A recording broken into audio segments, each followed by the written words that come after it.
السلام عليكم ورحمة الله وبركاته. الحمد لله وحده لا شريك له، والصلاة والسلام على من لا نبي بعده، وعلى آله وصحبه والمهتدين بهدايته إلى يوم الدين. أما بعد، فأعوذ بالله من الشيطان الرجيم. بسم الله الرحمن الرحيم.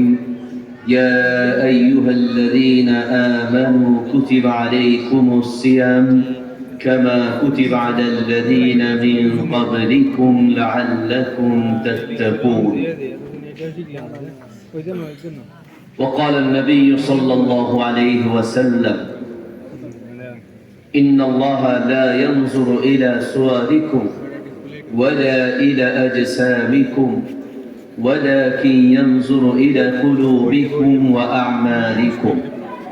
شكرا لمحبة الشتى درود إبراهيم قل اللهم صل على محمد وعلى آل محمد كما صليت على إبراهيم وعلى آل إبراهيم إنك حميد مجيد. اللهم بارك على محمد وعلى آل محمد كما باركت على إبراهيم وعلى آل إبراهيم إنك حميد مجيد.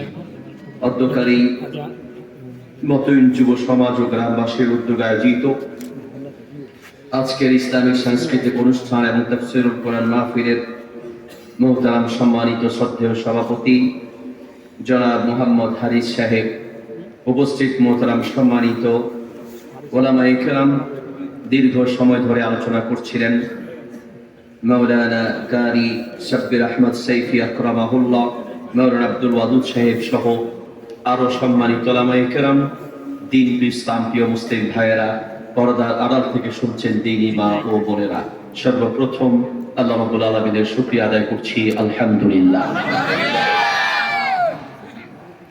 আলহামদুলিল্লাহ। আমাদের দেশের একটি ভালো দিক হচ্ছে আমাদের দেশের মানুষ আলহামদুলিল্লাহ ওয়াজ মাহফিল শুনতে আগ্রহী।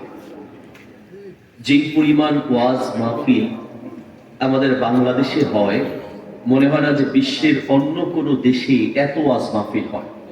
আলহামদুলিল্লাহ, এটা আল্লাহর শুকরিয়া। কিন্তু দুঃখের বিষয় হচ্ছে আমাদের দেশের যেই পরিমাণ ওয়াজ মাহফিল হয় সেই পরিমাণ পরিবর্তন কিন্তু আমাদের মাঝে নাই। কারণ আমরা ওয়াজ মাহফিলে আসি কিছু শিখার চেয়ে কানের মজা নেয়ার জন্যই আমাদের শ্রোতারা বেশিরভাগই আসে।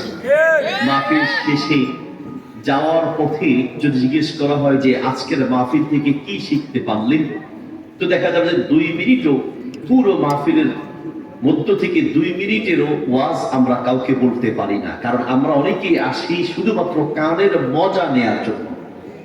আপনারা যারা এখানে উপস্থিত আছে, কমপক্ষে 5টা মাহফিলে গিয়েছেন এমন লোক আপনারা আছেন না? কে কে এবছর 5টা মাহফিলে গিয়েছেন? এটা হাত দেখান তো। মাশাআল্লাহ, অনেক মানুষ আছেন। আচ্ছা, এই 5টা মাহফিলে আপনারা যারা গিয়েছেন, যদি একটা মাহফিল থেকে 5টা করে আমল আমরা শিখতাম, তাহলে 25টা আমল আমাদের শিখা হতো, ঠিক না? এখানে যারা হাত তুলেছেন, একজন দাঁড়িয়ে বলতে পারবেন যে হুজুর আমি 5টা মাহফিল থেকে 25টা আমল শিখেছি অথবা 25টা শিক্ষণীয় বিষয় শিখেছি? হয়তো আমার জানা মতে একজনও হয়তো বলতে পারবেন না, ঠিক না? কারণ আমরাও ওয়াজ করি আপনাদের কানে মজা দেওয়ার জন্য, অনেকেই, সবাই না আলহামদুলিল্লাহ। আবার আমাদের অনেক শ্রোতাও আসে কানের মজা নেওয়ার জন্য।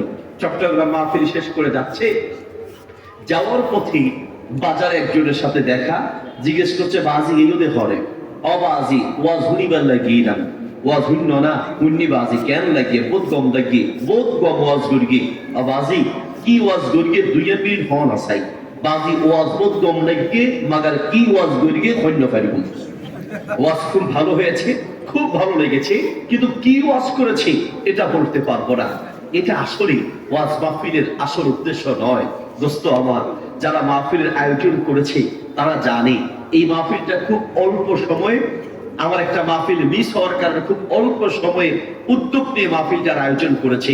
যেই সমস্ত তরুণ যুবকরা মাহফিলের আয়োজন করেছে, খোঁজ দিলে দেখবে যে কয়েকদিন ঠিক মতো ঘুমাতে পারে নাই, কয়েক রাত ঠিক মতো ঘুমাতে পারে নাই, কয়েকদিন পর্যন্ত পেরেশানি অক্লান্ত পরিশ্রমের মাধ্যমে এই মাহফিলের আয়োজন হয়েছে। মাহফিল মানে হচ্ছে নিজেকে পরিবর্তন করা, মাহফিল মানে হচ্ছে মাহফিল থেকে কিছু শেখা, মাহফিলের অর্থ হচ্ছে নিজের জীবনকে পরিবর্তন করা। ঠিক কিনা? যে আমরা যে কথাগুলো শুনবো আমলের নিয়তে, জানার নিয়তে শুনবো। রাজি আছি ইনশাআল্লাহ? রাজি নাই দুই হাত তুলে দেখাই। মাশাআল্লাহ, ফেনীর মানুষ তো চালাক আছে। নোয়াখালী নাকি? আচ্ছা মাশাআল্লাহ, ফেনী বলা যাবে না, তা আপনাদের ভাষা আমাদের ভাষা তো কাছাকাছি, বেশি পার্থক্য নেই, বলা যায় সীমানার মধ্যে আছে। যাই হোক, জাযাকুমুল্লাহ খায়র। আমাদের সামনে খুব গুরুত্বপূর্ণ একটি মাস আসছে, সে মাসের নাম আমরা মনে প্রায় জন জানি। রমাদান আসছে এই বিষয়টা আমরা জানি, কিন্তু সেই রমাদানের জন্য যে পরিমাণ প্রস্তুতি নেওয়া দরকার, কয়টা প্রস্তুতি আপনার নেওয়া হয়েছে? হ্যাঁ, কিছু মানুষ প্রস্তুতি নিয়েছে, কিছু মানুষের প্রস্তুতি নিয়ে শেষ। কার? যারা ব্যবসায়ী, যাদের গার্মেন্টস আছে তাদের প্রস্তুতি নিয়ে শেষ, যারা দোকানদার তাদের প্রস্তুতি নিয়ে শেষ, যারা মার্কেটিং করবে তাদেরও মোটামুটি টাকা কত বাজেট লাগবে প্রস্তুতি নিয়ে শেষ। মানে দুনিয়াদাররা, দুনিয়ার ক্ষেত্রে যারা মজুদদারি, তারা গোডাউনে, আল্লাহ মাফ করুন, তারা গোডাউনে মাল মজুদ করার প্রস্তুতি নেওয়া তাদের শেষ, গোডাউনে প্রস্তুতি নেওয়া শেষ। দোকানদারদের প্রস্তুতি আছে, ড্রাইভারদের প্রস্তুতি আছে, দুনিয়াদারদের বিভিন্ন পন্থায় বিভিন্ন রকমের প্রস্তুতি আছে। আর আপনি একজন আখিরাতের পথিক, আপনি একজন জান্নাতের আকাঙ্ক্ষী, আপনার যদি প্রস্তুতি না থাকে তো এর চাইতে দুঃখের বিষয় আর কিছু হতে পারে না। আপনার কি প্রস্তুতি আছে? পৃথিবীর প্রত্যেকটা গুরুত্বপূর্ণ কাজের জন্য আগে প্রস্তুতি নিতে হয়। পৃথিবীর প্রত্যেকটা গুরুত্বপূর্ণ কাজের আগে আমরা প্রস্তুতি নেই। যার প্রস্তুতি যত সুন্দর হয় কাজটা তত সুন্দর হয়। কাজ করার আগে প্রস্তুতি নিতে হয়। আমাদের একজন ইমানদার মুসলমানের জন্য রমাদানের চেয়ে গুরুত্বপূর্ণ কোনো বিষয় হতে পারে না। যারা তাকওয়াবান ইমানদার, রমাদান আসছে শুনলেই তাদের কলিজায় আনন্দের জ্বর শুরু হয়ে যায়। ঠিক কিনা? আল্লাহুম্মা বারিক লানা ফি রাজাব ওয়া শাবান ওয়া বাল্লিগনা রমাদান। দোয়া করে মানে কি? আল্লাহ আমার হায়াতটাকে বাড়ায় দাও, রব আমাকে রমাদান পাওয়ার মতো তৌফিক দাও, আমাকে রমাদান পাওয়ার মতো তৌফিক দাও, যেন আমি রমাদানটা পাই। কোন কোন ইতিহাসবিদ বলেন সাহাবী এবং তাবিঈদের অনেকেই রমাদান শেষ হওয়ার পরে 6 মাস পর্যন্ত দোয়া করে, আল্লাহ আমার রমাদানের আমলগুলোকে কবুল করো।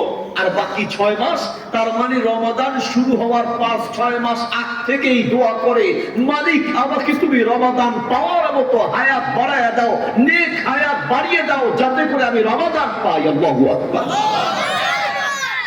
যারা ইমানদার তাকওয়াবান তাদের কাছে রমাদানটা একটা নিয়ামত।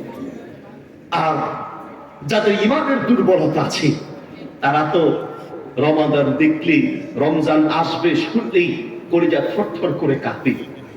ইমানদারদের কাছে রমজান কেন আনন্দের? এর কারণ আছে। আমরা অনেকে বলি যে রোজায় কষ্ট হয়, এই কথা বলা যাবে না, তাহলে রোজা হালকা হয়ে যায়। রোজায় কষ্ট হয়, এই কষ্টের কারণে যাদের ইমানের দুর্বলতা আছে তারা রমাদান বা রোজার কথা শুনতেই কষ্ট পায়, আর ইমানদাররা কষ্ট পায় না। কারণটা কি? রোজায় কষ্ট হয় এ কথা সত্য। আমাদের গ্রামের মানুষের কাছে একটা কথা প্রচলিত আছে কি, যে যদি রোজায় কষ্ট হয় এই কথা বলা হয় তাহলে রোজা হালকা হয়ে যাবে। তা আমি বলি রোজা হালকা হলে তো ভালো, ওজন একটু কমলো, অসুবিধা কি?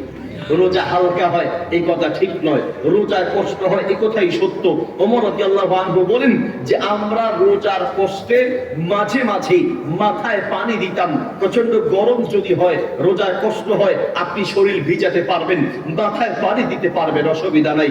রমজানের রোজা রাখায় সারাদিন না খেয়ে থাকা নিঃসন্দেহে কষ্টকর, কিন্তু কোন ইমানদারের কাছে রমাদানের রোজার কষ্টকর মনে হয় না। কেন মনে হয় না?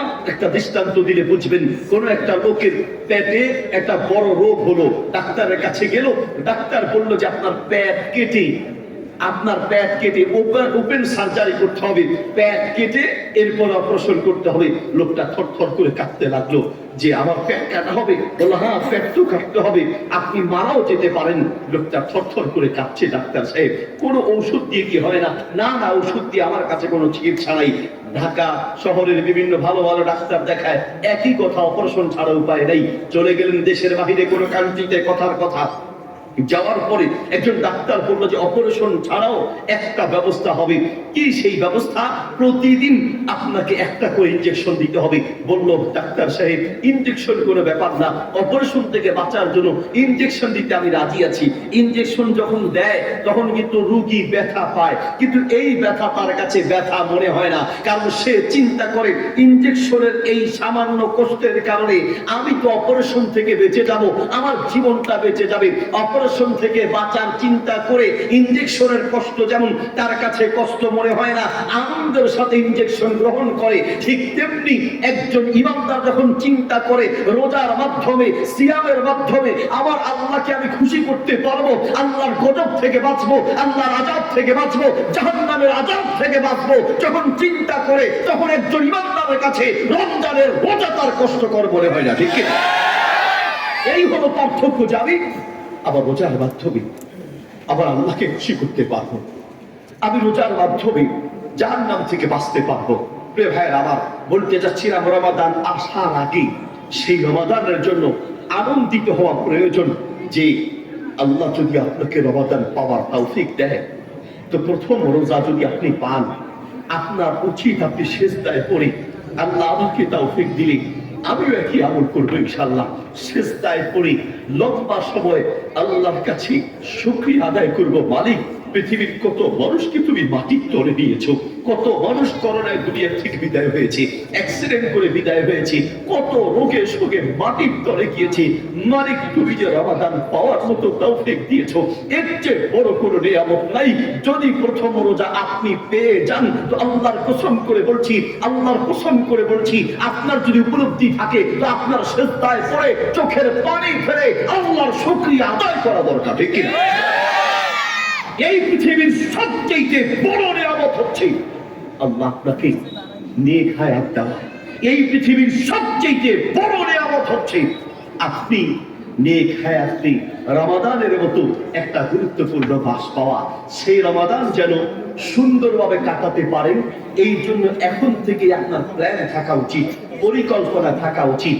আমি যদি আমার কথাগুলো আপনাকে বোঝাতে পারি, তো আজকে বাড়িতে যাবেন, যাওয়ার পরে আপনার স্ত্রী, বিবি, বাচ্চা সবাইকে নিয়ে বসে আগামী রমাদানে কে কত খতম কোরআন তেলাওয়াত করবেন, কে কত রাকাত নফল নামাজ পড়বেন, কে কি আমল করবেন, তার একটা প্ল্যানার দিবেন। প্ল্যানার as-Sunnah ফাউন্ডেশন থেকে শেখ আহমদুল্লাহ হাফিজাহুল্লাহ রমাদানের প্ল্যানার বের করেছেন, পারলে ওই প্ল্যানারটা নিবেন, নিয়ে প্রতিদিনের আমলগুলো সেখানে নির্ধারণ করা আছে, এখন থেকে নিয়ত করবেন সুবহানাল্লাহ, আমরা তো এমন দয়ালু রব পেয়েছি, সেই দয়ালু রব এত বড় দয়ালু, তিনি বলেন বান্দা তুমি যদি আমল করতে নাও পারো, শুধু অন্তরে অন্তরে নিয়ত করো। তুমি নিয়ত আর প্ল্যান করলে আমল করতে পারো বা না পারো, তোমার নিয়ত অনুযায়ী প্রত্যেকটা আমলের সওয়াব আমি আমলনামায় লিখে রাখবো।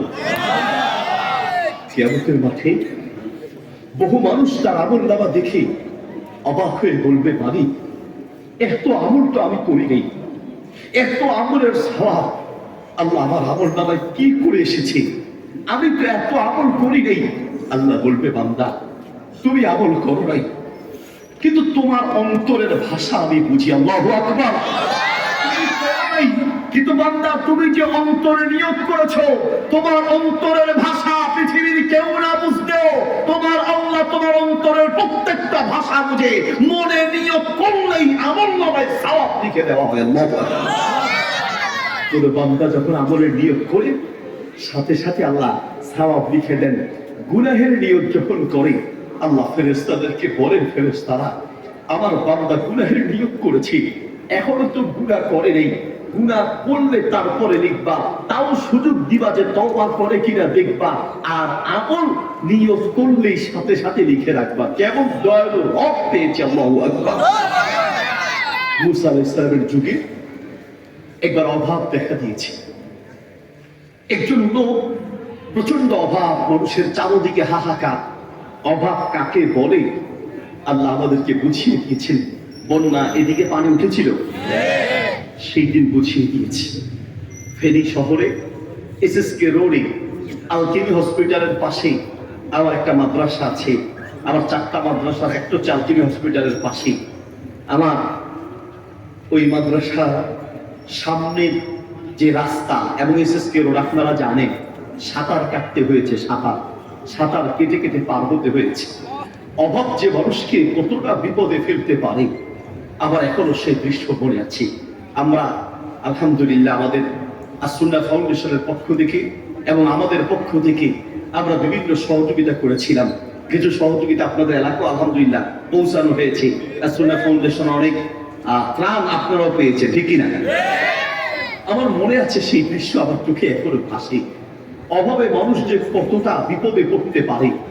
আমরা চিরা দিচ্ছিলাম, শুধু চিরা বল্লাহি, শুধু চিরা। কারণ আসুন্নাহ ফাউন্ডেশন থেকে আর কিছু পাঠাতে পারেনি, প্রথমত চিরা পাঠিয়েছিলেন। তা আমি চিরাগুলো যখন আমরা দিচ্ছিলাম, আমি নিজ হাতে দিচ্ছিলাম। আপনারা হয়তো আমার পেজে ভিডিওগুলো দেখেছেন।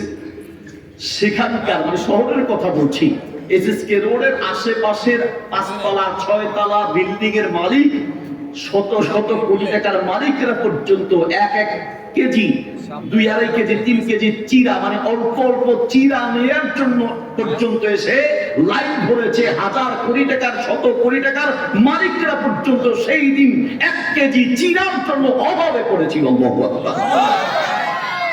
পানির বোতলের জন্য তো হাহাকার, চিরার জন্য হাহাকার। কি বলবো আপনাকে, অভাব যে মানুষকে কতটা বিপদে ফেলতে পারে। তো মুসা ইসলামের যুগের একটা লোক, তিনি এই অভাবের মুহূর্তে হাঁটছেন। মানুষের অভাব দেখে তার হৃদয়টা হাউমাউ করে কেঁদে উঠেছে। সে চোখের পানি ছেড়ে দিয়ে আল্লাহকে বলতে লাগলেন, রব, আমার তো তেমন কিছু নাই। আমার যদি এই মরুভূমির সমান বালুকণা থাকতো, এই সমস্ত বালুকণা সমান যদি আমার সম্পদ থাকতো, আমি সব আল্লাহ মানুষের মাঝে বিলিয়ে দিতাম তোমার সন্তুষ্টির জন্য। আমি সব মানুষের মাঝে বিলিয়ে দিতাম। আল্লাহ সুবহানাহু ওয়া তাআলা মুসা আলাইহিস সালামের কাছে ওহী নাযিল করলেন, মুসা, যাও আমার বান্দাকে গিয়ে বলো, আমার বান্দা যে মনে মনে নিয়ত করেছিল মরুভূমির বালুকণা সমান সম্পদ থাকলে সে আল্লাহ রাস্তায় দান করে দিত, আমি তার অন্তরের ভাষা বুঝতে পেরেছি। আমার বান্দাকে গিয়ে জানায়া দাও, বালুকণা সমান, মরুভূমির বালুকণা সমান অর্থ আর সম্পদ আমার রাস্তায় দান করলে যে পরিমাণ সওয়াব হতো, আমি আল্লাহ সেই পরিমাণ সওয়াব তার আমলনামায় লিখে রেখেছি। আপনি জীবনের অনেক কথা আপনার স্ত্রীকে বোঝাতে আপনি ব্যর্থ হয়েছেন, আপনার সন্তানকে আপনি বোঝাতে ব্যর্থ হয়েছেন, আপনার বিবি বাচ্চাকে বোঝাতে আপনি ব্যর্থ হয়েছেন। বলেছেন একটা, বুঝেছে আর একটা, বলেছেন একরকম, বুঝেছে আর এক রকম। আল্লাহ বলে, আমি তোমার এমন দয়ালু রব, আমার কাছে বলতে হয় না, আমি তোমার অন্তরের ভাষা বুঝি। সুবহানাল্লাহ বলেন। মুসা আলাইহিস সালামের যুগে এক মহিলা এসে বললেন, মুসা আনতা কালিমুল্লাহ, তুমি তো আল্লাহর সাথে কথা বলো। ও মুসা, তুমি যখন আল্লাহর কাছে যাবে, আল্লাহর কাছে একটু আবদার করবি, আইয়ার সুকারি ওয়ালাদান, আল্লাহ যেন আমাকে একটা সন্তান দেয়। মুসা আলাইহিস সালাম গেলেন, যাওয়ার পরে বারবার বললেন, আল্লাহ, আপনার কাছে আপনার বান্দি একটা সন্তান চেয়েছে। আল্লাহ বললেন, জাআলতু লাহা আকিমান, আমি তাকে বন্ধা বানিয়েছি, বন্ধা, আমি তাকে বন্ধা বানিয়েছি, তার কোনো সন্তান হবে না। মুসা আলাইহিস সালাম এসে মহিলাকে বললেন, আল্লাহ বলেছেন তোমার কোনো সন্তান হবে না, আল্লাহ তোমাকে বন্ধা বানিয়েছে, বন্ধা। কি বলো আমার সন্তান হবে না? মুসা, আরেকবার যাও, আবার কি একটু বলো তুমি। আবার গেলেন, 3বার গিয়ে বলার পরেও আল্লাহ তাআলা একই কথা বললেন, জাআলতু লাহা আকিমান, আমি তাকে বন্ধা বানিয়েছি, তার সন্তান হবে না। মহিলা যাওয়ার সময় মুসাকে বলল, ও মুসা, তাহলে শোনো, আমি আর তোমার কাছে আসবো না, আমি জানি আমার মালিক আল্লাহকে কিভাবে রাজি করাতে হয়। বাড়িতে গিয়ে সিজদায় পড়ে আল্লাহকে ডাকতে লাগলেন, ইয়া রহিম, ইয়া রহিম, ইয়া রহিম, ও ও দয়াময় আল্লাহ, তুমি আমার রব, তুমি ছাড়া তো আর আমার কেউ নেই, আমার মনের কথা তুমি ছাড়া আর কাকে বলবো, আমার একটা সন্তান লাগবে, একটা সন্তান দাও মালিক, একটা সন্তান দাও। আবার ডাকি ইয়া রহিম, হে চির দয়াময় আল্লাহ। কয়েকদিন পরে তার সন্তান হলো। মুসা আলাইহিস সালামের কাছে গিয়ে বললেন, মুসা দেখো আল্লাহ আমার উপরে দয়া করেছেন, আল্লাহ আমাকে সন্তান দিয়েছেন। মুসা বলল, তোমার সন্তান? ওয়াল্লাহি, আবার সন্তান, আবার সন্তান। চলে গেলেন পাহাড়ে, গিয়ে বললেন, আল্লাহ তুমি বলেছো সে বন্ধা সন্তান হবে না, আর এখন দেখলাম তার সন্তান হলো। আল্লাহ বলেন, মুসা আমি ঠিক বলেছি, আমি তাকে বন্ধা বানিয়েছিলাম, কিন্তু আমার বন্ধা যখন আমার বান্দি যখন আমাকে ইয়া রহিম বলে চিৎকার করে ডাক দেয়, আমি আল্লাহকে দয়ালু বলে বিশ্বাস করে ডাক দেয়, আমি সেই দয়ালু আল্লাহ দয়া না করে থাকি কি করে? আমি আল্লাহ দয়া করে সেই বন্ধার ঘরে, আমি আল্লাহ তার বন্ধার ঘরে আল্লাহ আমার পক্ষ থেকে সন্তান দান করেছেন। আমার পক্ষ থেকে আমি সন্তান দিয়েছি, আমি বন্ধা বানিয়েছিলাম, কিন্তু যখন আমাকে রহিম বলে চিৎকার করে ডাক দেয়, আমি আল্লাহ কি করে তার উপরে দয়া না করে থাকি? সেই দয়ালু রব আমরা পেয়েছি, কিন্তু আমরা আমাদের মনের কথাগুলো সেই আল্লাহকে আসলে বলতে জানি না, এই জন্য আমাদের মনের আশা পূরণ হয় না।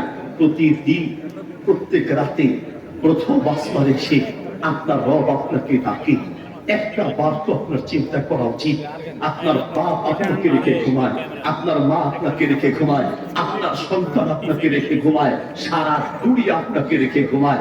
আল্লাহ বলেন, আমি তোমার এমন দয়ালু রব, আমি তোমাকে রেখে এক সেকেন্ডের জন্য ঘুমাই না। লা তাখুযুহু সিনাতুন ওয়ালা নাওম, আমি এক সেকেন্ডের জন্য ঘুমাই না, আমি তোমার দিকে তাকায়া থাকি। বান্দা তুমি কখন আমাকে ডাকবে, তুমি ডাকতে দেরি হবে, আমি আল্লাহ শুনতে দেরি হবে না, ঠিক কি না? সেই দয়ালু রব পাওয়ার পরেও যদি আমাদের মনের কথাগুলো সে আল্লাহকে বলতে না পারি, তো এর চেয়ে দুঃখের বিষয় কি হবে? রামাদানের এক নম্বর প্রস্তুতি হলো আমরা আমাদের ভালো ভালো আমলের নিয়ত করব। নিয়ত করা কাকে বলে? আন-নিয়াতু হিয়া ইরাদাতুল কলব, নিয়ত হলো অন্তরের ইচ্ছার নাম। আর আমাদের দেশে নিয়ত মানে নাওয়াইতু আন উসাল্লিয়া লিল্লাহি তাআলা। মাঝে মধ্যে একটু অপারেশন করতে হবে, খালি সাদা সিধা ওয়াজ করলাম আপনি খুশি আমি খুশি তাহলে হবে না। সমাজ পরিবর্তনের জন্য মাঝে মাঝে কিছু অপারেশনের দরকার, ঠিক না? হয়তো মন খারাপ হবে, রাগ করবেন, সমাজের বিপরীতে যাবে। যদি সমাজের বিপরীতেও যায়, আপনার মনের বিরুদ্ধেও যায়, যেটা হক কথা সেটা মানতে হবে, ঠিক কিনা? নবী সাল্লাল্লাহু আলাইহি ওয়াসাল্লাম দোয়া করতেন, আল্লাহুম্মা আরিনাল হাক্কা হাক্কান ওয়ারযুকনা ইত্তিবাআহু, আল্লাহ হককে হক হিসেবে বুঝার তৌফিক দাও, আমিন বলেন। ওয়ারযুকনা ইত্তিবাআহু, আর হক মেনে নেওয়ার তৌফিক দাও। হক মানা যেমন কঠিন, হক বুঝাও কঠিন, হকের কথা বলাও তেমন কঠিন। আমাদের দেশে নিয়ত মানে নাওয়াইতু আন উসাল্লিয়া লিল্লাহি তাআলা, এটার এত গুরুত্ব মাশাআল্লাহ। ইমাম সাহেব পিটাইতে পিটাইতে পিঠের চামড়া লাল করে ফেলছে, এরপরে বক্তব্যের হুজুরে নাওয়াইতু আন শিখাইতে পারে নাই। ইমাম সাহেব রুকু থেকে উঠে সিজদায় চলে যায়, মুরব্বির নাওয়াইতু আন শেষ হয় না। হুজুর খালি প্যাস লাগে, খালি প্যাস, হুজুর খালি প্যাস লাগে, খালি প্যাস। ভাই আমার, নবী সাল্লাল্লাহু আলাইহি ওয়াসাল্লাম রমাদানের রোজারও একটা নিয়ম আমরা বানিয়েছি, নাওয়াইতু আন আসুম্মা গাদান। শব্দটা হচ্ছে আসুমা গাদান, আর আমরা বলি নাওয়াইতু আসুম্মা গাদা, গাদা বানিয়ে দিলাম। নাওয়াইতু আন আসুম্মা, সঠিক উচ্চারণ হচ্ছে নাওয়াইতু, নিয়ত করেছি আমি, আন আসুমা, রোজা রাখার, গাদান, আগামীকাল, তার মানে আগামীকাল রোজা রাখার নিয়ত করেছি। কত বোকা হলে পরে এই আরবি নিয়ত আমরা পড়ি, কত বোকা হলে পরে আমরা পড়ি। কেন পড়ি আসলে আপনি বুঝেন নাই। আপনি যদি বুঝতেন তাহলে আপনি এই নিয়ত অন্তত আরবিতে আপনি বলতেন না। কেন এই নিয়তে ভুল কোথায়? নাওয়াইতু মানে নিয়ত করেছি, আন আসুমা, রোজা রাখার, আসুমা মানে রোজা রাখার, গাদান কবে? আগামীকাল। আপনারা বলেন বাংলায় দিন আগে আসে আর আরবিতে রাত আগে আসে। আজকে বাংলায় কি বার? আজকে বাংলায় মঙ্গলবার, ঠিক না? কতক্ষণ পর্যন্ত? রাতের 12টা পর্যন্ত। 12টার পরে কি হবে? বুধবার হবে, ঠিক না? আরবিতে সন্ধ্যা মানে মাগরিবের পর থেকেই কিন্তু বুধবার শুরু হয়ে গেছে। তার মানে আগামীকাল সন্ধ্যা, আজকের সন্ধ্যা থেকে আগামীকাল সন্ধ্যা পর্যন্ত হচ্ছে বুধবার আরবি হিসেবে। অর্থাৎ আরবিতে রাত আগে আসে, বাংলায় দিন আগে আসে। এবং আরবিতে যদি রাত আগে আসে, আপনি বুধবারে রোজা রাখবেন, তার মানে আগামীকাল। বাংলায় বললে যে আমি আগামীকাল রোজা রাখবো, ঠিক আছে।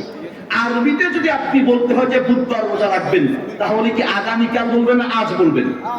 আজ, ঠিক না? তাহলে আজকেই তো আপনি রোজা রাখছেন। সাহারি যেই দিনের খাচ্ছেন, রোজা কি তার পরের দিন রাখবেন না যেই দিনের খাচ্ছেন ওই দিন? তাহলে যেই, ভালো করে বুঝবেন, যেই দিন আপনি সেহরি বা সাহারি খাচ্ছেন, শব্দ হচ্ছে সাহারি, আমরা বলি সেহরি, এখানেও ভুল করি। সেহরুন মানে জাদু, আপনি কি জাদু খান? সাহারি মানে হচ্ছে শেষ রাতের খাবার, যারা আমরা মূলত সাহারি খাই। যাই হোক, এখন আপনি যেই দিনের সাহারি খাচ্ছেন, মূলত ওই দিনের রোজা আপনি রাখতে চাচ্ছেন, তাহলে আরবিতে বলা উচিত নাওয়াইতু আন আসুমাল ইয়াউমা, আর আপনি বলছেন নাওয়াইতু আন আসুমা গাদান, রোজা রাখবেন আজকে, আর আরবিতে বলছেন রোজা রাখবো কালকে। আপনি যদি বুঝতেন তাহলে আপনি আরবি নিয়োগ করতেন না, ঠিক কিনা? এবার আসেন, আরবিতে নিয়োগ করা লাগবে কিনা। আন-নিয়াতু হিয়া ইরাদাতুল কলব, নিয়ত হলো অন্তরের ইচ্ছার নাম। আপনার অন্তরের ভাষা আল্লাহ বুঝে। আপনি যে নামাজ পড়তে গেলেন, আল্লাহ জানে যে আপনি নামাজ পড়তে যাচ্ছেন। নামাজে দাঁড়িয়ে কোন ওয়াক্তের কয় রাকাত নামাজ পড়ছেন, ফরজ, ওয়াজিব, সুন্নাত না নফল, এটা অন্তরে আসলেই নিয়ত হয়ে যাবে। আগামীকাল আপনি রোজা রাখবেন, এটা বাংলায় আগামীকাল যে রোজা রাখবেন, এটা আপনার অন্তরে যদি বাংলা ভাষায় আপনার ভাষাতে বলেন তাহলেই হয়ে যাবে। বলে হুজুর আরবিতে বললে অসুবিধা কি? আপনি তো আরবি বুঝেন না, এই জন্যই প্যাস লাগান। ইমাম সাহেব রুকু থেকে উঠে সেজদায় চলে যায়, মুরব্বির নাওয়াইতু আর শেষ হয় না, হুজুর খালি প্যাস লাগে। সালাসা বলবো না, আরবা বলবো না, কি বলবো হুজুর, খালি প্যাস লাগে, ঠিক কিনা? কে বলেছে আপনাকে প্যাস লাগাতে? যেই কয়দিন মুক্তদের হুজুর একটা বাচ্চাকে নাওয়াইতু আর শিখায়, অতদিনে কয়েকটা সূরা ঠিক মতো শিখাইতে পারতো। যতদিনে নাওয়াইতু আর শিখায়, ততদিনে ইচ্ছে করলে কয়েকটা সূরা শিখাইতে পারতো। বলবেন হুজুর অসুবিধা কি? অসুবিধা এই যে আপনি ইসলামটাকে কঠিন করে ফেললেন। আমি এক মসজিদে নামাজ পড়তে গিয়ে মসজিদের সামনের দেয়ালে লেখা দেখলাম, নামাজ পড়িতে হলে প্রতি রাকাত নামাজে ৬০,০০০ মাসআলা রহিয়াছে, নামাজ পড়িতে হইলে ৬০,০০০ মাসআলা শিখিতে হইবে। আমি এই লেখা দেখে চিন্তা করলাম, এই লেখা তো আমি দেখেছি, মাশাআল্লাহ, যদি কোন নতুন মুসলিম এই লেখা দেখে, ও চিন্তা করবে বাপরে বাপ, নামাজ পড়তে হলে আগে ৬০,০০০ মাসআলা শিখতে হবে। জীবনে ৬০,০০০ মাসআলা শিখাও সম্ভব না, নামাজ পড়াও সম্ভব না, মোরে ইসলাম গ্রহণ করারও দরকার নাই, সেই ইসলাম থেকে সরে যাবে। নবী সাল্লাল্লাহু আলাইহি ওয়াসাল্লাম বলেন ইয়াসসিরু ওয়ালা তুয়াসসিরু, ইসলামকে সহজ করো, ইসলামকে মানুষের সামনে কঠিন করে তোলো না, ঠিক না? ইসলামকে আমরা এইরকম নতুন নতুন বিদাত দিয়ে, নতুন নতুন কুসংস্কার দিয়ে ইসলামটাকে আমরা কঠিন করে ফেলেছি। আপনি না জানার কারণে, আপনার কারণে উল্টা পাল্টা কথা আর উল্টো পাল্টা আমলের কারণে আজ ইসলামটা কঠিন হয়ে আছে। আপনি নিয়ত করবেন অন্তরে বাংলায় করলে হয়ে যাবে। এই নিয়ত দিয়ে আরো নতুন নতুন কিছু আবিষ্কার দিয়ে ইসলামটাকে কঠিন করে ফেলেছে। চট্টগ্রাম এক মসজিদে মিলাদ হবে, আর মিলাদ মানে তো সিন্নি, সিন্নি না দিলে মিলাদ নাই, জিলাপি নাই, কিচ্ছু নাই। তো মিলাদ হবে। এখন এক অন্ধকে ডেকে সভাপতি সাহেব বলছে, উড়া আজিয়া মসজিদ সিন্নি দিবে, সিন্নি খাবি না? আওয়াজে সিন্নি হন্ডুইলা, সিন্নি তো নসিনি। বলছে সিন্নি খাবে আজকে মসজিদে, সিন্নি দিবে? বলছে ভাই সিন্নি কাকে বলে? সিন্নি তো চিনি না, সিন্নি তো কোনোদিন দেখি নাই। বলছে বাজি কে সিন্নি নসিনস আর দে। সিন্নি বলতে বকের দুইটা সাদা, সিন্নি হয়েছে কেমন? বকের মতো সাদা। এখন সে অন্ধ বলছে বাজি কি হতে ন বুঝি, আমার চোখ নাই, সিন্নি নসিনি, তার বকের সিনুম, বকত নসিনি, বকত নদী। বলছে সিন্নি হলো বকের মতো সাদা, আর অন্ধ বলছে যে বকের মতো সাদা। তো বক আমি কি দেখছি? সিন্নিও দেখি নাই, বকত দেখি নাই। এবার ওই অন্ধ ব্যক্তিকে সভাপতি হিসেবে বলছে বাজি কে তোর হাত দে। হাত দিছে, হাত দেওয়ার পরে বলছে সিন্নি হইতে বকের ডুল্লা, আর বক হইতে সাম্মু দিলে চিকন, পিছন দিলে মোটা। বক সিন্নি কেমন? বকের মতো। আর বক কেমন? বক হলো সামনে এরকম চিকন, পিছনে এরকম মোটা।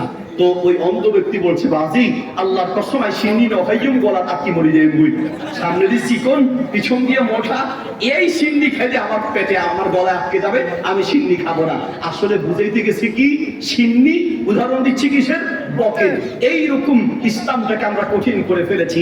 নামাজ পড়তে যাবেন, কোন মাসআলা আপনার জানা নাই, কোন মাসআলা জানা না থাকলে আপনাকে নামাজ পড়তে হবে। প্রিয় ভাই আমার, কোন মাসআলা আপনি জানেন না, সূরা কেরাত কিচ্ছু জানেন না, সমস্ত উলামায়ে কেরাম একমত, এবং সহিহ বুখারীতে পক্ষে রওয়ায়াত আছে, মুসনাদ আহমদে আছে, সহিহুল জামি কিতাবে আছে, নামাজে দাঁড়িয়ে সুবহানাল্লাহ, আলহামদুলিল্লাহ, আল্লাহু আকবার, লা ইলাহা ইল্লাল্লাহ বলবেন। পুরাটা না পারলে যতটুকু পারেন ততটুকু বলবেন। সমস্ত নামাজ আল্লাহর কাছে কবুল হবে ইনশাআল্লাহ, ঠিক কি না? এত মাসালা, এত নিয়ত না পড়লে নামাজ পড়া যাবে না, মিথ্যা কথা। আপনি নামাজ পড়তেই হবে, কিচ্ছু জানেন না, শুধু সুবহানাল্লাহ পড়ে পড়ে আপনাকে নামাজ পড়তে হবে। নামাজ দাঁড়িয়ে পড়তে হয়, দাঁড়াতে পারেন না বসে নামাজ পড়বেন। বসে নামাজ পড়তে হয়, বসতে পারেন না শুয়ে আছেন, শোয়া অবস্থায় নামাজ পড়বেন। শুয়ে ডান কাঁধ হয়ে নামাজ পড়বেন। ডান কাঁধ হতে পারেন না, চিত হয়ে আছেন, চিত হয়ে পা কেবলামুখী হয়ে চিত হয়ে নামাজ পড়বেন। চিত হয়ে পড়া অবস্থায় পারলে মাথা একটু উঁচু করে দিবেন। উঁচু করতে পারেন না, মাথা নিচু অবস্থায় থাকবে। ডানে বামে কাঁধ হতে পারেন না, চিত হতে পারেন না, যেভাবে আছেন ওই অবস্থায় নামাজ পড়বেন। পবিত্র কাপড়ে নামাজ পড়তে হয়, পবিত্র কাপড় নেই, অপবিত্র কাপড়ে নামাজ পড়তে হবে। পবিত্র কাপড় নাই, অপবিত্র কাপড় নাই, ল্যাংটা বাবা হয়ে বসে আছেন, ওই ল্যাংটা অবস্থায় নামাজ পড়তে হবে। পানি দিয়ে ওযু করে নামাজ পড়তে হয়, পানির ব্যবস্থা নাই, মাটি দিয়ে তায়াম্মুম করে নামাজ পড়তে হবে। মাটি দিয়ে তায়াম্মুম করে নামাজ পড়বেন। বাসে উঠেছেন, আপনি কথার কথা, বাসে উঠেছেন, আপনি যাবেন দিনাজপুর, রংপুর যাবেন, দিনাজপুর যাবেন, যাওয়ার পথে গাড়িতে নামাজের টাইম হয়েছে। ড্রাইভারকে বললেন, ড্রাইভার সাহেব গাড়ি থামান, নামাজ পড়বো। ড্রাইভার আপনার কথা শুনে নাই, গাড়ি থামায় নেই। কি করবেন আপনি? নামাজ ছেড়ে দিবেন না, ওই অবস্থায় গাড়ির মধ্যে নামাজ পড়তে হবে। কিভাবে পড়বেন? দাঁড়াতে হয়, দাঁড়াতে পারেন না, গাড়ির সিটে নামাজ পড়বেন। ওযু করবেন, পানি নেই, মাটির ব্যবস্থা নাই, পায়ের নিচে যে ধুলা আছে, জুতার নিচের যে ধুলা, ওই ধুলাতে তায়াম্মুম করবেন। নিয়ত করবেন তায়াম্মুমের, বিসমিল্লাহ বলে দুই হাত রেখে এরপরে হাত উঠিয়ে হালকা ঝাড়া দিয়ে অথবা হালকা ফু দিয়ে একবার মুখ মাসে করবেন, আবার হাত দিবেন, একটু হাত উঠায়া এরপর আপনি হাত মাসে করবেন। তায়াম্মুম হয়ে গেল। নামাজ পড়তে হবে, কোনো অজুহাত দিয়ে নামাজ ছাড়ার কোনো সুযোগ নাই। কেরাত দিয়ে নামাজ পড়তে হয়, সূরা ফাতিহা পড়তে হয়, কেরাত পড়তে হয়, দোয়া পড়তে হয়। কিচ্ছু আপনার জানা নাই, কিচ্ছু জানা না থাকলেও শুধু সুবহানাল্লাহ, আলহামদুলিল্লাহ, আল্লাহু আকবার দিয়ে নামাজ পড়বেন।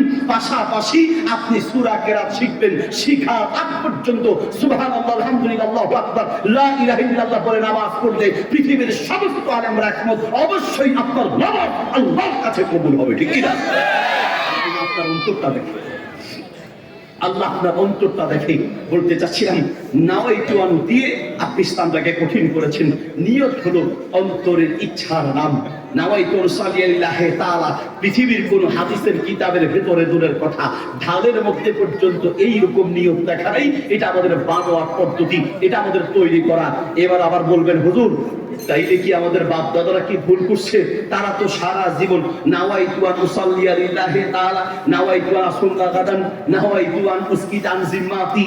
হ্যাঁ, আগের কালের মুরব্বীরা কোন বাচ্চা মাদ্রাসা থেকে আসলে আগে আটকেই তো, এদিকে আয়, মাদ্রাসা পড়ছো, আগে পারলে তুই জুমার নামাজের নিয়ত কর। সবচেয়ে কঠিন ছিল জুমার নামাজের নিয়ত। এটা যদি বলতে পারে তো তাহলে ঠিক আছে, পাক্কা ইমানদার। আর যদি এই নিয়ত না পারে তো কিসের মাদ্রাসায় পড়েছে?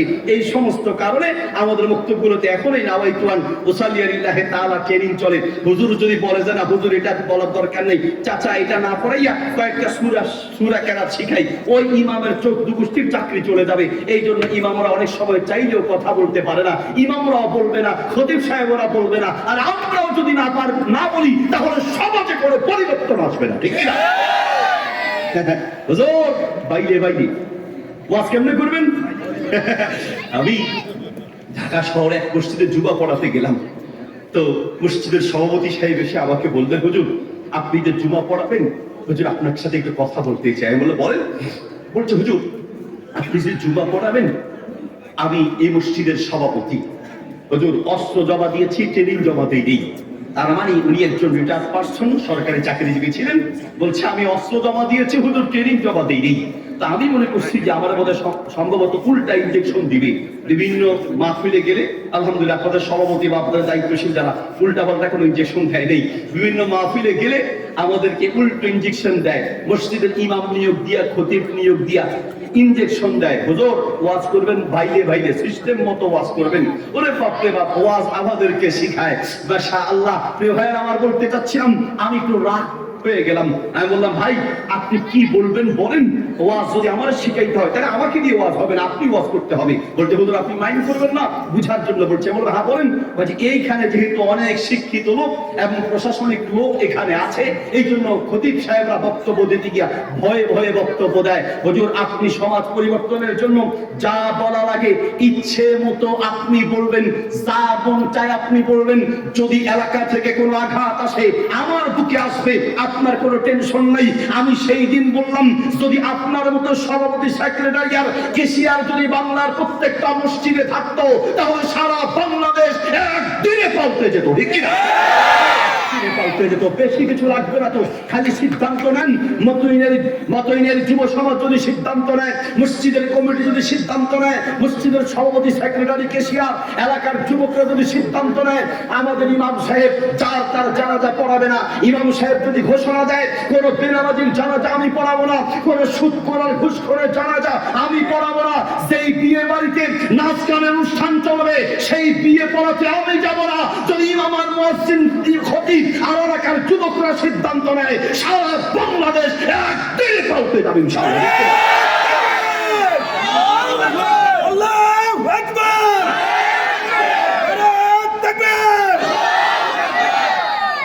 ভাই বাবা, শুধু সিদ্ধান্ত নেওয়া দরকার। নবী সাল্লাল্লাহু আলাইহি ওয়াসাল্লাম যার তার জানাজা পড়াতেন না, আমাদের ইমাম আর খতিবরা যার তার জানাজা পড়াতে চলে যায়। নবী সাল্লাল্লাহু আলাইহি ওয়াসাল্লাম কোন জানাজার খাট সামনে আসলে তিনি আগে জিজ্ঞেস করতেন, আলাইহি দাইনুন, কেউ কি এই লোকটার কাছে পাওনাদার আছে কিনা? আমাদের অমুক দলের নেতা, তমুক দলের নেতা, অমুক সভাপতি, তমুক সভাপতি, সেক্রেটারি, কেশিয়ার অমুক তমুক বক্তব্য দিতে দিতে জানাজার লাশের 12টা বাজায় ছাড়ে, ঠিক কিনা? বক্তব্য দিবে, ইমাম সাহেব বলবে, আগে সিদ্ধান্ত নিবে যে এই লাশের কাছে কেউ কোনো পাওনাদার আছে কিনা। যদি পাওনাদার থাকে ওই পাওনার টাকা আগে পরিশোধ করতে হবে, তারপরে তার দাফন। আগে পরিশোধ না করলে অসুবিধা কি? অসুবিধা হলো দাফন হয়ে যাওয়ার পরে জানাজার খাট সামনে রেখে লম্বা লম্বা লেকচার দেয়, কে আছেন পাওনাদার? যদি কেউ থাকেন, আমার বাবা অনেক টাকা রেখে গেছে, আমাদের সাথে যোগাযোগ করবেন। আছি, আমরা আছি। ভাইরা বলে আছি, আমরা আছি। দাফন হওয়ার পরে পাওনাদার যাইতে যাইতে জুতা 2 জোড়া শেষ, এখনো পাওনার 1 টাকা ফেরত পায় নাই। এই জন্য ইসলাম বলে আগে পাওনার টাকা পরিশোধ করো, তারপরে তার দাফন হবে। বলতে চাচ্ছিলাম সমাজটা পরিবর্তন দরকার, আর সেই পরিবর্তনের জন্য ভালো করে মনে রাখবেন, বাপ দাদারা করেছে, অমুকে করেছে, তমুকে করেছে। কবরে যখন রাখবে বিসমিল্লাহি ওয়ালা মিল্লাতি। আপনারা যারা কথায় কথায় সমাজের শিরিক বিদআত গুলোকে বাঁচায় রাখেন, যুক্তি দেন বাপ দাদা, তো আপনাদেরকে কবরে রাখার সময় বলা উচিত বিসমিল্লাহি ওয়ালা মিল্লাতি বাপ দাদা। বাপ দাদা সব জায়গায় বাপ দাদা চলবে? ইসলাম বাপ দাদার কথায় চলে না, ইসলাম কোন হুজুর আর পীরের কথায় চলে না, ইসলাম সমাজের মানুষের কথায় চলে না, ইসলাম চলে আল্লাহ তার নবীর কথা দিয়া, ঠিক কি না? সমাজের পরিবর্তনের জন্য সিদ্ধান্ত নিতে হবে। আমরা সেই তরিকায় চলবো যেই তরিকায় চলেছেন নবী মুহাম্মদুর রাসূলুল্লাহ সাল্লাল্লাহু আলাইহি ওয়াসাল্লাম। বলছিলাম রমাদানের জন্য 1 নাম্বার প্রস্তুতি নিয়ত করব, আর সেই নিয়ত বুঝে বুঝে অন্তর দিয়ে করব। 1 নাম্বার। 2 নাম্বার রমাদানের প্রস্তুতি হচ্ছে রমাদান মাসকে পরিচয় দিতে গিয়ে আল্লাহ সুবহানাহু ওয়া তাআলা বলেছেন শাহরুর রমাদানাল্লাযী উনজিলা ফীহিল কুরআন। রমাদান মাস হলো কোরআন নাযিলের মাস। আপনি রমাদান আপনার খুব কাছে, রমাদান পাওয়ার পরেও যদি আপনি কোরআন তেলাওয়াত করতে না পারেন, কোরআন নাযিলের মাসে যদি কোরআন পড়তে না পারেন, তো আপনার চাইতে হতভাগা পৃথিবীতে আর কে হতে পারে? আমি তো মাঝে মাঝে বলি সূরা তাকাসুরে আল্লাহ তাআলা বলেন লাতুসআলুন্না ইয়াওমা ইদিন আনিন নাঈম, লাতুসআলুন্না ইয়াওমা ইদিন আনিন নাঈম। কিয়ামতের মাঠে তোমাদের প্রত্যেককে তোমাদের উপরে আল্লাহ যে নিয়ামত দিয়েছেন এই নিয়ামত সম্পর্কে আল্লাহ প্রশ্ন করবেন। কিয়ামতের মাঠে আপনার এই চোখ সম্পর্কে আপনাকে প্রশ্ন করা হবে। আল্লাহ তাআলা বলেন ওয়ামান আ'রাদা আন যিকরি ফাইন্না লাহু মাঈশাতান দানকা। যারা এই কোরআন থেকে মুখ ফিরিয়ে নেবে আমি তাদের জীবনকে অশান্তিময় করে দিব। জীবনকে অশান্তিময় করে দেওয়ার অর্থ কি? জীবনকে অশান্তিময় করে দেওয়ার অর্থ, সংকীর্ণ করে দেওয়ার অর্থ, ঘরে বাহিরে হাতে ঘাতে পাতে শান্তি থাকবে না। শান্তি ওয়াল্লাহি বলছি, টাকার বান্ডিলে শান্তি নেই, ক্ষমতায় শান্তি নেই, অর্থ আর সম্পদে শান্তি নেই। শান্তি আসমান থেকে আল্লাহর পক্ষ থেকে আসে, ঠিক কি না? জায়গায় জায়গায় যেই ঘর থেকে কোরআন বিদায় নিয়েছে সেই ঘরে অশান্তির কোনো শেষ নাই। আমাদের কাছে কত শত কোটি টাকার মালিকরা হুজুর মহা বিপদে আছে। কি পুরো ঘর ব্ল্যাক ম্যাজিকে শেষ, পুরো সংসার শেষ হয়ে গেছে। স্বামী স্ত্রী দ্বন্দ্ব, ভাইয়ে ভাইয়ে দ্বন্দ্ব, ছেলে মেয়ে দ্বন্দ্ব, ব্রেইন আউট হয়ে গেল, পুরো সংসার শেষ হয়ে যাচ্ছে একটা ব্ল্যাক ম্যাজিকের কারণে। জিনে ভূতে শয়তান পুরো ঘর দখল করে রেখেছে। হুজুর এখন কি করব? এমনি হুজুর চেনে না। জিনে ধরলে তখন বুঝে যে হুজুরের গুরুত্ব কত বেশি, ব্ল্যাক ম্যাজিকে পড়লে তখন বুঝে হুজুরের গুরুত্ব কত বেশি, তালাক দিলে বউলে তখন বুঝে হুজুরের গুরুত্ব কত বেশি, ঠিক কিনা?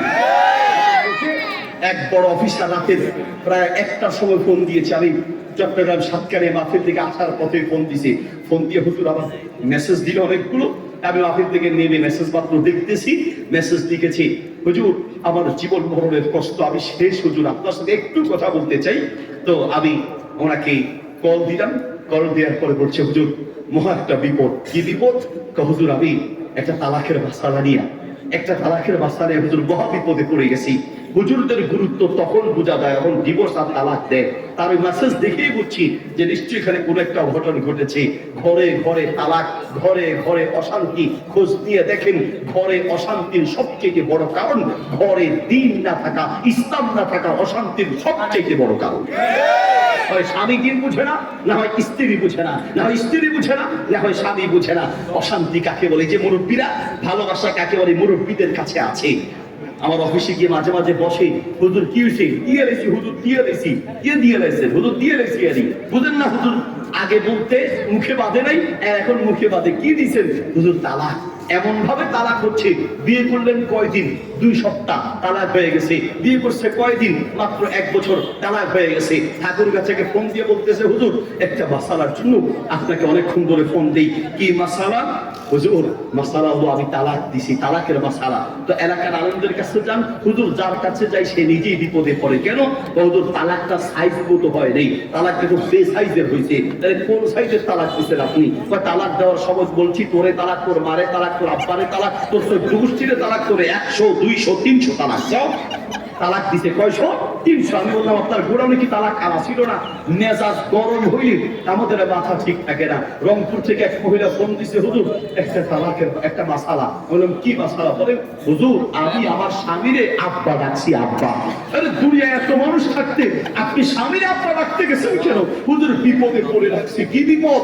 আমার স্বামী রাগ বেশি, আমার বাম হাত দিয়ে ধরছে, ডান হাত দিয়ে লাঠি নিয়ে পিঠে, আর আব্বা শেষ পর্যন্ত আমি আব্বা কইয়া তারপরে বাচ্চা। এই হলো আমাদের বাস্তবতা। কি দিয়ে আপনাকে বুঝাই? ঘরে অশান্তির শেষ নাই। সৌদি আরবের এক আলেমের কাছে এক যুবক গিয়ে বলছে, ইন্নি তাজাওয়াজতু শাইখানা, শাইখ একটা উপদেশ চাই, আও সিনি আমাকে উপদেশ দেন, আমি নতুন বিয়ে করেছি। বলছে সংসার যদি সুখের করতে চাও তাহলে মনে রেখো এই মেয়েটা তার মা বাবা ভাই বোন আত্মীয় স্বজন সব ছেড়ে তোমার কাছে এসেছে। তুমি যদি সুখ আর শান্তিতে বসবাস করতে চাও তাহলে তার মা বাবা আত্মীয় স্বজন ভাই বোন তাকে যেই পরিমাণ ভালোবাসা দিয়েছে তুমি আর তোমার পরিবার সেই পরিমাণ ভালোবাসা দিতে হবে। আর ঘরের মধ্যে দ্বীন ইসলাম ঢুকাও। যেই ঘরে ইসলাম থাকবে সেই ঘরে শান্তি থাকবে, যেই ঘরে ইসলাম থাকবে না সেই ঘরে শান্তি থাকতে পারে না। ব্ল্যাক ম্যাজিক, ঘরে জিন ভূত শয়তানের আড্ডা থেকে বাঁচাতে হলে 1 নাম্বার কাজ করতে হবে, ঘর থেকে মূর্তি বের করতে হবে, ঘর থেকে ছবি বের করতে হবে। নায়ক নায়িকা নেতা নেত্রী খেলোয়াড়দের ছবি ঝুলাইয়া রেখা আপনি ফ্যাশন শুরু করেছেন। আর বলছেন হুজুর রাত্রে কিসে জানি ধরে হুজুর ধরে, কিসে যেন ধরে, ছাদের উপরে কি যেন হুজুর হাঁটে, মাঝে মাঝে হুজুর চকি সহ নাড়ায়। তো নাড়ায় তো এটাই তো কম করে, আপনারা তো নিয়ে খালে ফেলানোর কথা, ঠিক কিনা? ঘরে ছবি, যেই ঘরে ছবি থাকে, যেই ঘরে মূর্তি থাকে, নবী সাল্লাল্লাহু আলাইহি ওয়াসাল্লাম বলেন, লা তাদখুলুল মালাইকাতু বাইতান ফীহি কালবুন ওয়ালা তাসাবির। যেই ঘরে কোনো মূর্তি বা ছবি থাকে সেই ঘরে রহমতের ফেরেশতা প্রবেশ করে না। ঘরকে যদি শান্তিতে ভরপুর করতে হয়, আল্লাহ তৌফিক দিলে আবার কখনো যদি ইসলামী ঘর কাকে বলে এই বিষয়ে আলোচনা করি তাহলে দেখবেন আপনার ঘর আর ইহুদি খ্রিস্টানের ঘরের মাঝে কোনো পার্থক্য নাই, আপনার ঘর আর হিন্দুর ঘরের মাঝে পার্থক্য নাই, মুসলমানের ঘর আর হিন্দুর ঘরের মাঝে পার্থক্য থাকতে হবে, ঠিক কিনা? বলতে হয় এই মুরব্বীদেরকে জিজ্ঞেস করেন, আগে আমরা দেখেছি মাইট্টা গুদাম আছে না, চিনেন আপনারা? আগের কালের মুরব্বীরা হয়তো দেখেছেন মাইকটা গুদাম সর্বোচ্চ 2টা রুম থাকতো, আর না হয় 1 রুম, বেশিরভাগই 1 রুমে বসবাস করেছে। বেশির থেকে বেশি একটু যদি আর্থিক ভালো থাকে তো 2টা রুম হয়তো থাকতো। এই 2 রুমের মধ্যেও এক কোণায় জলচকি চিনেন, নামাজের জন্য বসাতো যে জলচকি বসায়া চারপাশে কাপড় দিয়ে ঘেরাও দিয়ে এরপরে জলচকি রাখতো নামাজ পড়ার জন্য। আগের কালের মুরব্বীরা বুঝতো মুসলমানের ঘর মানে আর কিছু থাকবা না থাক, নামাজের জন্য একটা জায়গা থাকতে হবে। আর তুমি যুবক ঘর করেছো 2 তলা 3 তলা 4 তলা 1 তলা 5 থেকে 6টা রুম আছে, তোমার এই ঘরের মধ্যে ওয়েটিং রুম আছে, লিভিং রুম আছে, বাথরুম আছে, টিভি রুম আছে, ওয়েটিং রুম, লিভিং রুম এবং কি বাথরুম আছে, অথচ তুমি মুসলমানের বাচ্চা তোমার ঘরে নামাজের কোনো রুম খুঁজে পাওয়া যায় না। ঠিক না? কি হতে পারে? আগের কালের মুরব্বীরা সকাল হলে পরে কোরআন তেলাওয়াত নিয়ে বসতো, সন্ধ্যা হলে পরে কোরআন তেলাওয়াত নিয়ে বসতো। তারা বুঝতো মুসলমানের ঘর মানে ওই ঘরে কোরআনের তেলাওয়াত থাকতে হবে।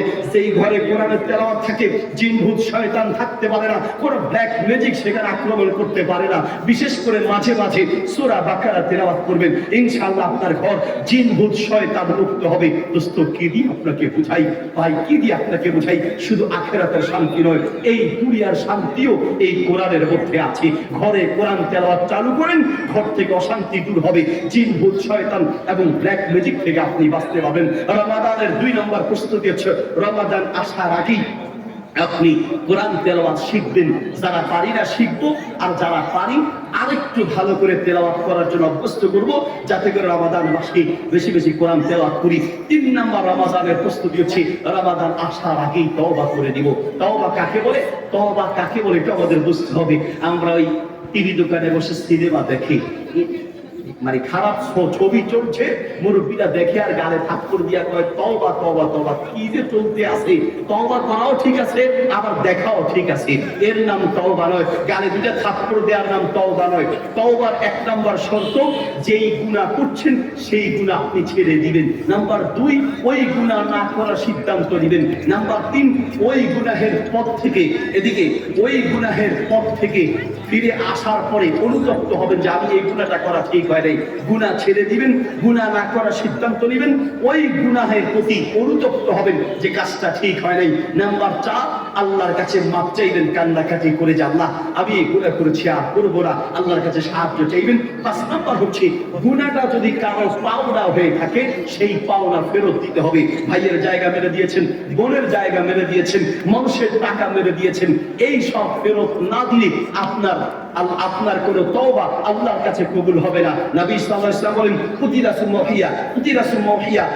সুম্মা উহিয়া, একজন ব্যক্তি যদি 3 বার শহীদ হয়, 3 বার জীবিত হয়, 3 বার শহীদ হয়, 3 বার জীবিত হয়, তাহলে আল্লাহ নবী সাল্লাল্লাহু আলাইহি ওয়াসাল্লাম 3 বার শহীদ 3 বার জীবিত হলেও দুনিয়ার সব অপরাধ ক্ষমা হবে, মানুষের 1 পয়সা ক্ষমা হবে না। কথা বলা যাবে না, এই যে ডান দিক থেকে কথা আসতেছে, 1 পয়সা ক্ষমা হবে না, মানুষের কোনো পাওনা আল্লাহ মাফ করবেন না। মনে রাখতে হবে আল্লাহর কাছে মাফ পাওয়ার জন্য মানুষের যে পাওনা সেটা ফেরত দিতে হবে। 3 নম্বর রমাদানের প্রস্তুতি, তওবা করে নিব। 4 নম্বর রমাদানের প্রস্তুতি, যদি তৌফিক থাকে, অর্থ থাকে, তাহলে রমাদানে উমরা করতে যাবেন।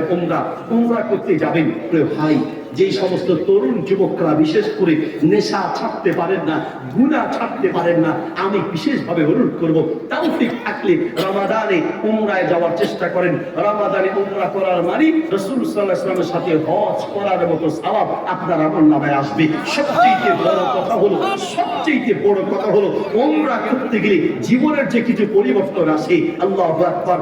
গত এই রমাদানের আগের রমাদানে আসুনা ফাউন্ডেশনের চেয়ারম্যান শেখ আহমদুল্লাহ হাফিজাহুল্লাহর সাথে আমরা একসাথে উমরায় গিয়েছিলাম। ওনাদের টিমের একটা লোক এসে আমাকে তার জীবনের একটা কথা শোনালো।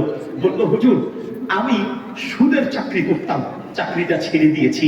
হুজুর আমার জীবনের একটা কথা আমি আপনাকে একদম হৃদয় থেকে বলবো, কাউকে হুজুর আমার নাম ধরে বলবেন না, আমি তার থেকে অনুমতি নিয়েছি যে আপনার নাম ধরে বলবো না, কিন্তু আপনার এই কথাটা আমি মানুষকে বলবো শুধুমাত্র মানুষ শিক্ষা দেওয়ার জন্য। বলতে হুজুর বলতে পারেন, আমি তার থেকে অনুমতি নিলাম।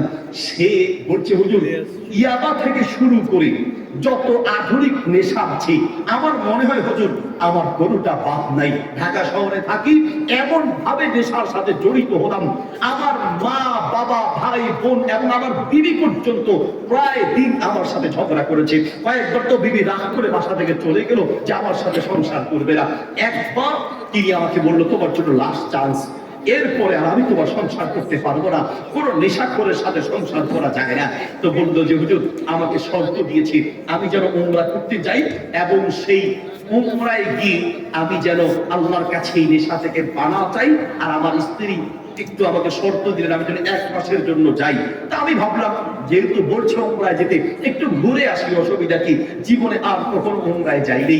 হুজুর স্ত্রীর কথা মতো রাজি হয়ে গেলাম। তাহলে আমি বললাম 1 মাস পারবো না, প্রথমবার তো 15 দিনের জন্য যাব। স্ত্রী বলল আচ্ছা ঠিক আছে। বললো তুমি গিয়ে সেখানে কাবার সামনে রেখে আল্লাহর কাছে একটু দোয়া করবে, আল্লাহ যেন তোমাকে নেশা থেকে বাঁচায়, আর ওখানে তো গাঁজা টাজা কিছুই পাইবা না, ইয়াবাও পাবে না, আমার বিশ্বাস তুমি বাঁচতে পারবে। স্ত্রী বললো যে যাও, আমিও রাজি হয়ে গেলাম। আমি আসলে সেখানে গেলে যে নেশা ছাড়তে পারবো কি না পারবো আমার ওই রকম কোনো অনুভূতি নাই। সবাই যাচ্ছে, আমিও যাচ্ছি। হুজুর সাদা এহরামের কাপড় যখন পরলাম, মনটা একটু নরম হয়ে আসলো।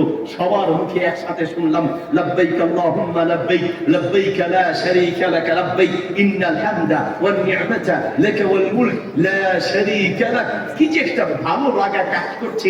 একসাথে বলছি, সাদা কাপড় এহরামের কাপড় পরে হাঁটছি, হাঁটতে হাঁটতে হুজুর কাবা দেখার জন্য, তাওয়াফ করার জন্য আমরা যাচ্ছি। তাওয়াফ করার জন্য আমরা যখন মসজিদে হারামে ঢুকছি, আপনারা যারা হজ উমরায় গিয়েছেন আপনারা জানেন, কাবা তাওয়াফ করতে হলে অথবা কাবা স্পর্শ করতে হলে বা কাবা একদম কাছ থেকে দেখতে হলে একটু নিচুতে নামতে হয়। সমতল থেকে প্রায় 1-2 তলা পরিমাণ নিচে গেলে এসকেলেটারে অথবা সিঁড়িতে করে নামলে তারপরে কাবাটা সামনে পড়ে।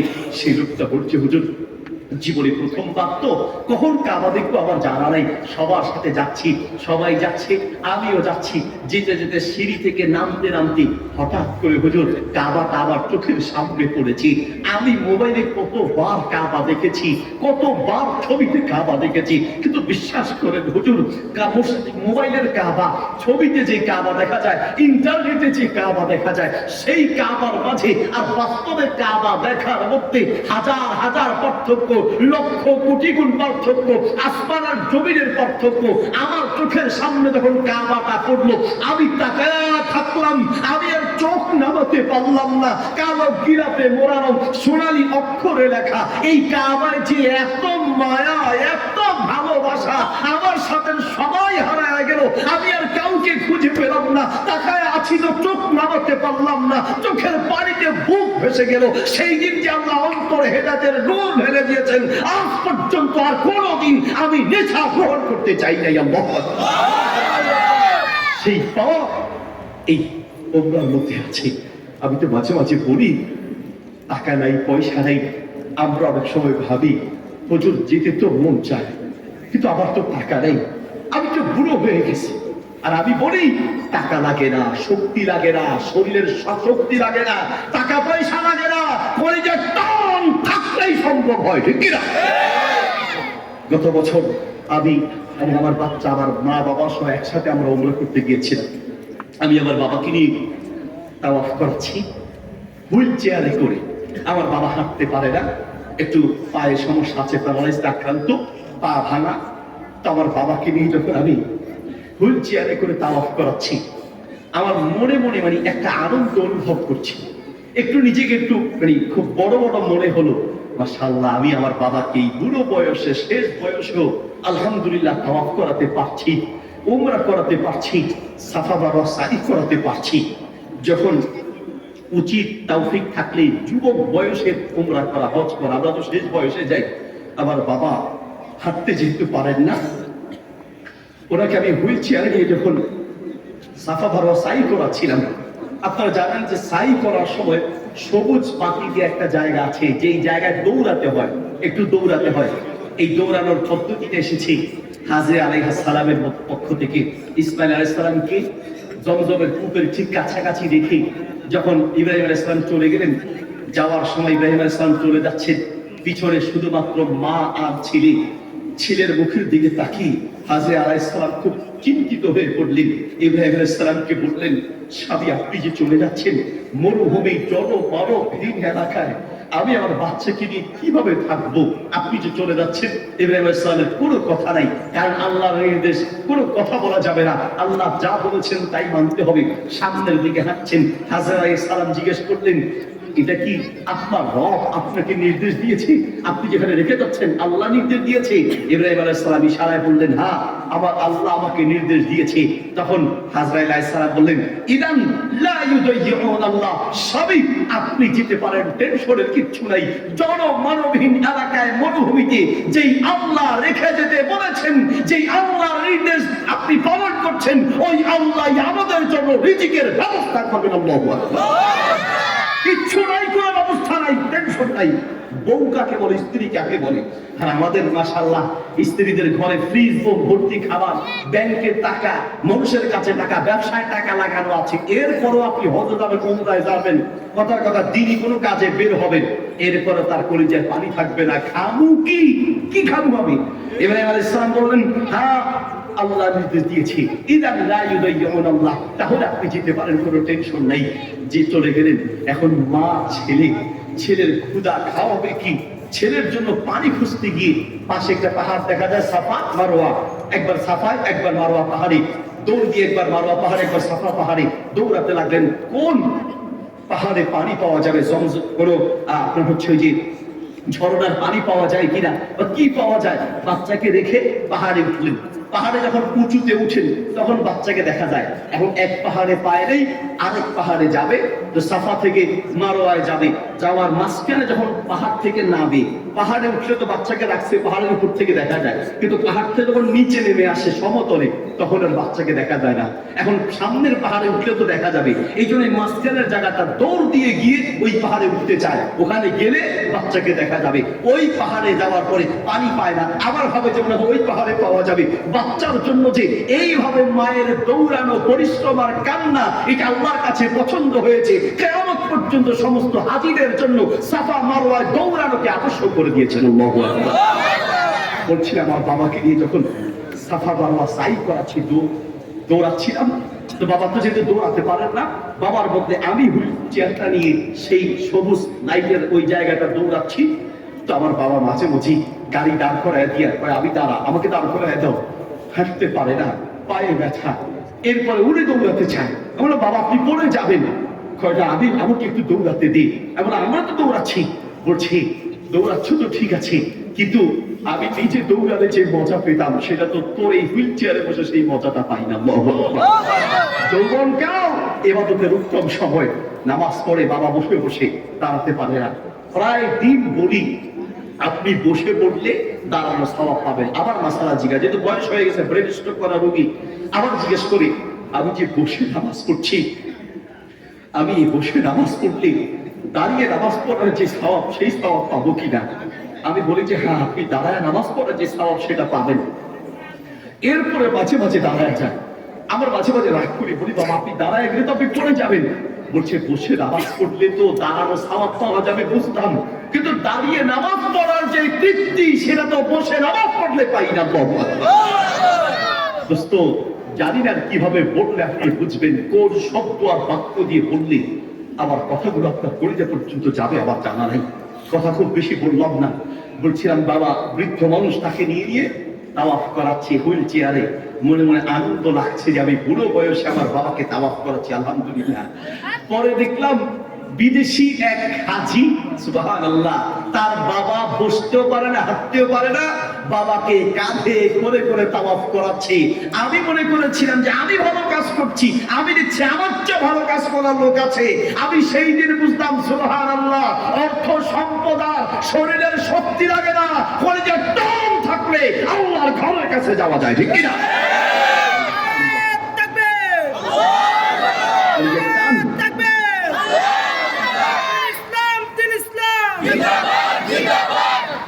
প্রিয় ভাইয়ের আমার, কথা আর বেশি বললাম না।